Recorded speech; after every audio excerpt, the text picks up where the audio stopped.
A CPI deixou claro que Carlos Bolsonaro tem um papel muito maior e mais importante dentro desse governo do que deveria. É um vereador, né, eleito vereador pela terceira vez na cidade do Rio de Janeiro, que não vereia. Aliás, ele está licenciado, né? Ele pediu licença e está morando em Brasília para auxiliar o pai. O próprio Bolsonaro já disse que o marqueteiro da campanha dele se chamava Carlos Bolsonaro. Participou de reuniões para compra de vacinas, está sempre lá, tiracolo do pai, em reuniões importantes em que questões de Estado, de governo são debatidas. Então, em nome da transparência, é importante que a gente saiba exatamente o que faz Carlos Bolsonaro dentro do Palácio do Planalto. Ele tem reuniões com empresários, ele participa de decisões importantes, de assinaturas de documentos importantes, se for o caso, com qual qualificação e exatamente como, né? Porque a gente vê o Carlos Bolsonaro, a impressão que dá é que ele não consegue andar e mascar chiclete ao mesmo tempo, mas está sempre se intrometendo em toda e qualquer questão importante do Brasil. Então, no mínimo, em nome da transparência, a gente tem que saber exatamente o que esse cara está fazendo no Brasil. Quanto a Ernesto Araújo, esse é um dos que vão ter que responder à CPI. Por que é que atacaram gratuitamente a China, atrasando nesse momento o envio de insumos ao Brasil? E veja, eu já disse aqui que a responsabilidade de mandar esses insumos é da empresa chinesa e do governo chinês. Consequentemente, se há um contrato assinado, se há o produto disponível pronto para ser enviado, não faz sentido que o governo chinês, que a ditadura chinesa, não envie esse material por uma represália contra políticos com quem não vai com a cara, ou políticos que não vão com a cara, né, do governo chinês. Isso é uma questão independente, são questões independentes. Tem uma questão humanitária, né? O Brasil é um dos países que mais está sofrendo com a Covid-19, e uma questão empresarial. Se o contrato foi assinado, o produto está disponível, ele tem que ser enviado no prazo combinado. E veja, a China é uma ditadura totalitária.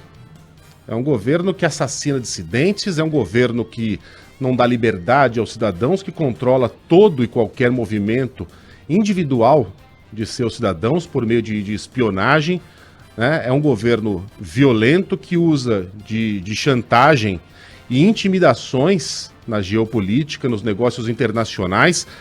Então a China não tem nada que ser defendida aqui.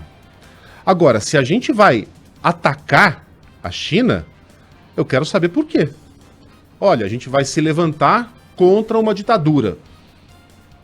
Porque a política internacional não pode ser feita também só de economia. Existem valores, né? Valores democráticos, valores humanistas.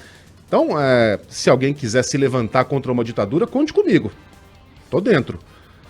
Mas se a gente vai provocar uma ditadura que é hoje o país mais poderoso do mundo e de quem a gente depende, né, em vários aspectos, em particular nesse das vacinas, eu quero saber por quê. Qual é a razão da gente estar fazendo isso? A gente está amparado por alguma outra potência internacional? A gente tem alternativas caso haja represálias econômicas? Né? Se eu vou mexer com o menino mais forte da rua, que é um cara meio truculento, ignorante, qualquer coisa sai dando pancada em todo mundo, eu tenho que ter um motivo para fazer isso. Caso contrário, é apenas burrice. Até onde a gente sabe, esses ataques de Jair Bolsonaro, Abraham Weintraub, Eduardo Bolsonaro e Ernesto Araújo, que agora está no holofote, configuram pura e simples burrice. Se houver método aí, é pior ainda, porque aí é uma sabotagem deliberada contra o que a gente mais precisa, contra o produto que a gente mais precisa nesse momento, que são as vacinas. Então, das duas, uma. Ou esses caras estão sendo completamente idiotas, ou estão sabotando o país. E é isso que Ernesto vai ter que responder hoje à CPI. Vai ser um depoimento bastante interessante. Daqui a pouquinho a gente aborda o assunto com o Orengo, com a Dora Kramer, com a Mônica Bergamo. O Renan Almeida é nosso ouvinte, telespectador, está aqui no chat do YouTube perguntando a que horas começa o depoimento. A sessão está marcada para as 9 horas da manhã. Mas é isso, aí começam as questões de ordem, né? O presidente da CPI fala, aí invariavelmente alguém causa algum tumulto inicial, então depois os depoimentos têm começado lá pelas 10 horas da manhã, mas a sessão mesmo está marcada para logo mais às 9 horas da manhã. Ontem, em conversa com apoiadores, o presidente Bolsonaro chamou de idiota quem respeita o isolamento social. Tem alguns idiotas até hoje ficam em casa. Se o Campo tivesse ficado em casa, esse cara tinha morrido de fome. Esse idiota tinha morrido de fome. É nóis. Com certeza. E daí ficam reclamando de tudo. Questionado sobre a própria saúde, Bolsonaro respondeu o seguinte: Já falei que sou imorrível, falei que sou imbrochável, também sou incomível.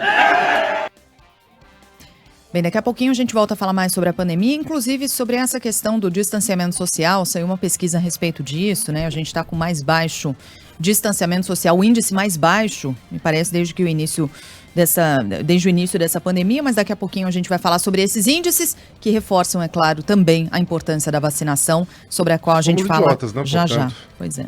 Somos idiotas, todos. Tem um idiota aqui, 2 idiotas no estúdio. Felizmente, muitos idiotas brasileiros têm amor à vida e, podendo, ficam em casa. Né? A gente sabe que tem gente que não pode mesmo, que não tem condição mesmo, e todo o respeito e todo o desejo para que essas pessoas se protejam sempre com álcool gel, com máscara, tudo aquilo que o presidente diz que não é para você usar. Mas é impressionante, né? Falar o quê, Sheila? Nosso presidente está chamando de idiota quem respeita recomendações sanitárias no meio de uma pandemia. Eu não sei mais que palavras escolher para comentar essas declarações do presidente, então não comento. Fique aí com essa.